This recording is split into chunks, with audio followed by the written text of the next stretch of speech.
ভাটিখারা, এখান থেকে আমরা ডানে ঢুকছি। এটা হচ্ছে মিরিকের রাস্তা, আর এটা চলে গেছে বাগডোগরার দিকে, যেটা শিলিগুড়ির অ্যাকচুয়াল এয়ারপোর্ট। সো আমরা এখন মিরিকের রোডে ঢুকে গেলাম, এবং সামনে থেকেই হয়তো পাহাড়ি রাস্তা শুরু, এই পর্যন্ত সমতল ছিল। অ্যান্ড এটা শিলিগুড়ি। সো আমরা সকাল সকাল রাইড শুরু করছি, এখন বাজে সকাল 8টা। আর আমার সাথে আমার ছোটো ভাই কায়ুম, ছোটো ভাই রাশেদ, দুজন। অ্যান্ড পিছনে, সবার পিছনে রাশেদ, মাঝখানে কায়ুম।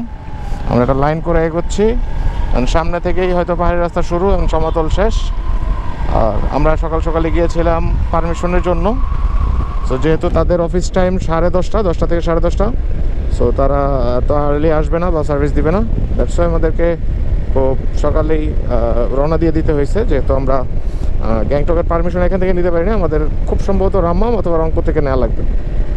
সো চলতে থাকি, সামনের রাস্তা আপনাদেরকে দেখাচ্ছি, সেই পর্যন্ত সাথেই থাকুন।